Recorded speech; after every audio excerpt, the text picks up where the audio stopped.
بسم اللہ الرحمن الرحیم نحمدہ ونصلی علی رسولہ الکریم اما بعد۔ احباب گرامی، ہمارا یہ میراث کا آج چھٹا سبق ہے۔ ہم نے 5ویں سبق میں ذوی الفروض میں سے پہلے 4 جو مرد ہیں ان کی تفصیل پڑھی تھی، ان کے احوال پڑھے تھے، اور آج ہم اصحاب فرائض میں سے جو 8 عورتیں ہیں ان کا بیان پڑھیں گے، ان کی تفصیل، ان کے احوال پڑھیں گے۔ دیکھیں، 8 عورتوں میں سے سب سے پہلے نمبر پر زوجہ۔ پہلے ان کے آپ نام اجمالاً سن لیں۔ زوجہ، بیٹی اور پوتیاں، نمبر 4 حقیقی بہنیں، نمبر 5 علاتی بہنیں، اور نمبر 6 اخیافی بہنیں، نمبر 7 ماں یعنی ماں کی حالات، نمبر 8 جدہ یعنی جدہ سے مراد دادی بھی ہوگی، جدہ صحیحہ بھی، اور جدہ فاسدہ یعنی نانی بھی اس سے مراد ہوگی۔ یہ 8 عورتیں ذوی الفروض کی ہیں جن کا حصہ قرآن و حدیث میں بیان کیا گیا ہے۔ ان میں سے سب سے پہلے نمبر پر زوجہ ہے۔ زوجہ کی 2 حالتیں ہیں۔ پہلی حالت یہ ہے کہ اگر شوہر فوت ہو جائے اور اس کا کسی بھی بیوی سے کوئی بھی اولاد نہ ہو، اس بیوی سے یا کسی اور بیوی سے کوئی اولاد نہ ہو، تو اس صورت میں اس بیوی کو کل ترکے کا چوتھا حصہ ملے گا، کل ترکے کا چوتھا حصہ، اور اسی کے ساتھ ہے اور چوتھا حصہ ملے گا۔ بیوی ایک ہو یا زیادہ ہو، یہ چوتھا حصہ سب میں تقسیم ہوگا۔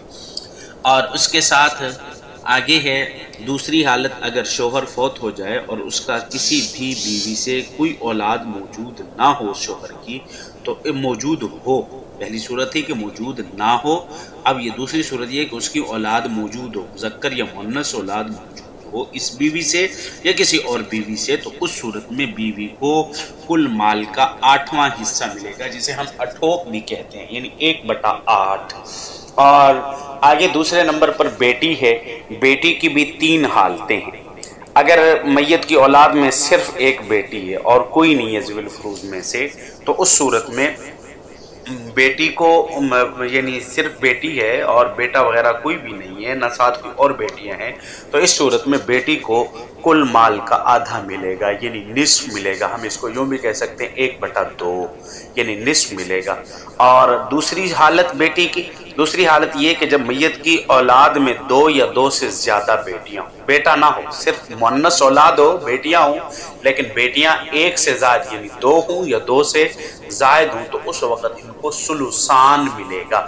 یعنی اس کو آپ یوں سمجھ لیں 2/3۔ کیا مطلب 2/3؟ یعنی کل مال کے 3 حصے کیے جائیں گے۔ مثلا اگر 30 روپے ہیں تو اس کے 3 حصے کیے 10-10 کے، تو اس کے 2 حصے بنتے ہیں 20، یعنی یہ ثلثان ہے، تو وہ ان 2 بیٹیوں کو دیا جائے گا۔ اور تیسری حالت ہے کہ جب بیٹی بیٹا دونوں موجود ہوں، میت کی اولاد میں بیٹی بھی ہو بیٹا بھی ہو، تو اس صورت میں بیٹیاں بیٹے کے ساتھ مل کر اسبہ بن جاتی ہیں۔ بیٹے بیٹیاں کے ساتھ مل کر یعنی اسبہ، یعنی جو بچے گا ان کو ملے گا۔ کیا مطلب؟ بیوی موجود ہے، بیوی کا حصہ اس کو دیا جائے گا، ماں موجود ہے، ماں کا حصہ اس کو دیا جائے گا، تو ان کے حصے دینے کے بعد جو بچے گا وہ اولاد میں تقسیم ہوگا۔ لیکن اولاد میں بھی ایسے نہیں، بلکہ وہ قاعدہ ہے للذکر مثل حظ الانثیین کے تحت، یعنی مؤنث کو 1 حصہ اور مذکر کو 2 حصے ملیں گے۔ اس قاعدے کے تحت بیٹا 2 حصے لے گا اور بیٹی 1 حصہ لے گی۔ کیا مطلب بیٹا 1 حصہ لے گا اور 2 حصے لے گا اور بیٹی 1 حصہ لے گی؟ یعنی اگر میت کی جائیداد میں بیٹی کو 1 لاکھ اور بیٹے کو 2 لاکھ دیا جائے گا۔ میں اس کی مختصراً آپ کو ایک مثال آپ حضرات کے سامنے رکھ دیتا ہوں۔ اگر کسی شخص کا انتقال ہوا اور اس نے اپنا انتقال ہو گیا، تو اس نے 2 بیٹے اور 3 بیٹیاں چھوڑی ہیں۔ کتنے؟ 2 بیٹے اور 3 بیٹیاں چھوڑی ہیں، اور 2 بیٹے 3 بیٹیاں ہیں، اور اس نے 1 لاکھ روپیہ جائیداد چھوڑی ہے۔ اب 2 بیٹے 3 بیٹیاں، تو یہ 5 بچے ہیں۔ لیکن ہم نے کیا کہا تھا کہ مذکر کو ہم نے 2 حصے دینے، گویا کہ 2 بیٹوں کی جگہ 4 بیٹے، 4 افراد شمار کر لیں گے۔ اب 4 افراد یہ ہیں، 3 بیٹیاں 7، تو اس لاکھ روپے کو 7 افراد پر تقسیم کریں گے۔ جب 7 پر آپ نے تقسیم کر لیا، جو جواب آئے گا اب وہ جواب ایک بیٹی کو دیا جائے گا، لیکن بیٹے کو دینے کے لیے اسی جواب کو 2 سے ضرب دیں گے یا اسی جواب کو دوبارہ اسی جواب میں جمع کریں گے، تو اس میں جو جواب آئے گا وہ حصہ کس کو دیا جائے گا؟ بیٹے کو حصہ دیا جائے گا۔ یہ میں نے سمجھانے کے لیے مختصراً ایک مثال بیان کی ہے، اور مزید جن طالبات کو نہ سمجھ آئے وہ مجھ سے پرسنل میں، یا جن احباب کو سمجھ نہ آئے وہ مجھ سے پرسنل میں پوچھ سکتے ہیں۔ آگے اس کے بعد نمبر 3 پوتیاں۔ اب پوتیوں کے حوالے، پوتیوں کی 6 حالتیں ہیں، پوتیوں کی 6 حالتیں ہیں۔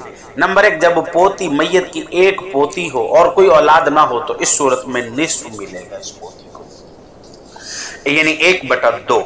نصف کا مطلب کیا ہے؟ یعنی 1/2، 1/2 کا مطلب نصف ہے۔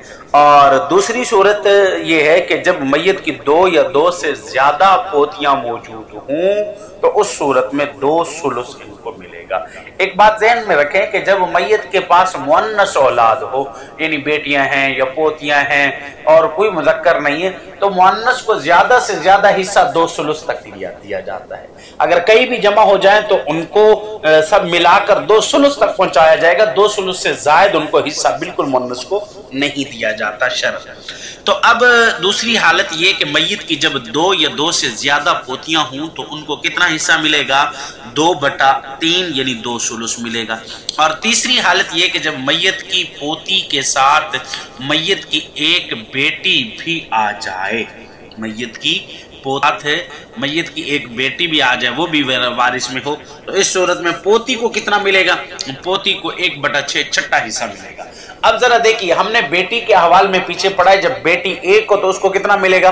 نصف۔ اب یہاں پوتی 7 آ گئی ہے تو ہم نے کہا کہ یہ دونوں مؤنث ہیں، ان کو زیادہ سے زیادہ حصہ ثلثان تک جانا چاہیے، ثلثان سے اوپر بالکل نہیں جانا چاہیے۔ تو اب نصف دے رہے ہیں، ہم پیچھے حالات میں پڑھ چکے ہیں بیٹی کو، تو اوپر کتنا بچتا ہے ثلثان کے لیے؟ یعنی نصف کے اندر جب ہم سدس ملائیں گے تو وہ ثلثان بن جائے گا۔ تو ثلثان جب بن گیا تو اس سے معلوم ہوتا ہے کہ یہاں پوتی کو کتنا ملے گا؟ چھٹا حصہ۔ یعنی جب بیٹی کے ساتھ 1 پوتی بھی آ جائے تو اس صورت میں اس پوتی کو چھٹا حصہ ملتا ہے۔ آگے چوتھی حالت یہ کہ میت کی 2 یا زیادہ بیٹیاں موجود ہوں۔ ظاہر بات ہے کہ جب 2 یا 2 سے زیادہ بیٹیاں ہوں، یہ ہم پڑھ چکے ہیں، اس وقت ان کو ثلثان ملے گا، اور میت مؤنث اولاد کو ثلثان سے اوپر نہیں دیا جاتا، لہذا پوتی آئی ہوئی ہے، پوتی کو ثلثان تو پہلے ہم دے چکے ہیں، تو پوتی کیا ہو جائے گی؟ محروم ہو جائے گی۔ یعنی جب میت کی 2 یا 2 سے زیادہ بیٹیاں ہوں، بیٹے موجود نہ ہو، صرف مؤنث اولاد ہو، لیکن 2 یا 2 سے زیادہ ہوں، اب میت کی پوتی بھی ہو تو اس صورت میں یہ پوتی محروم ہوتی ہے۔ پانچویں صورت یہ کہ میت کی پوتی کے ساتھ میت کا بیٹا بھی موجود ہو تو اس صورت میں بھی میت کی پوتی محروم ہو جاتی ہے۔ کیا مطلب کہ یعنی وہ جو پوتی ہے اس کا باپ زیادہ قریب ہے میت کے، تو باپ جب موجود ہے تو پھر پوتی جو وہ باپ کی بیٹی ہے، پوتی ہے، میت کی تو پوتی بنے گی، وہ خود بخود محروم ہو جائے گی۔ یعنی اقرب کے ہوتے ہوئے ابعاد یہ ضابطہ ہم پہلے بھی پڑھ چکے ہیں، پھر خود بخود کیا ہو جاتا ہے؟ محروم ہو جاتا ہے۔ آگے فرمایا کہ چھٹا نمبر، چھٹے حالات فرمایا کہ یہاں جبکہ جو ہم نے چوتھی صورت بیان کی ہے کہ جب 2 یا 2 سے زیادہ بیٹیاں ہوں تو اس وقت بھی محروم ہوگی، مگر پوتیوں کے ساتھ وہاں پوتا آ جائے، پوتیوں کے ساتھ پوتا آ جائے، یعنی پوتیاں ہیں، پوتیاں اور مؤنث اولاد میت کی کوئی بیٹیاں وغیرہ نہیں ہے، صرف پوتیاں ہیں، لیکن پوتیوں کے ساتھ کوئی پوتا بھی آ گیا ہے تو اب فرمائے کہ اس صورت میں یہ اسبا بن جائیں گی۔ اسبا کا کیا مطلب؟ جیسے ہم نے کہا تھا کہ بیٹیوں کے ساتھ بیٹا آ جائے تو وہاں بیٹیوں کو بیٹا اسبا بنا دیتا ہے، باقیوں کو دینے کے بعد جو بچے گا وہ ان کے درمیان تقسیم ہوگا، لیکن وہاں ہم نے کہا تھا وہ ان کے درمیان للذکر مثل حظ الانثیین کے قاعدے کے تحت داخل ہوگا، یعنی مؤنث کو 1 حصہ اور مذکر کو 2 حصے دیے جائیں گے۔ بالکل یہاں یہاں بھی یہی صورت ہے کہ جب پوتا پوتیوں کے ساتھ آ جائے گا تو اس صورت میں یہ دونوں اسبہ بن جائیں گے.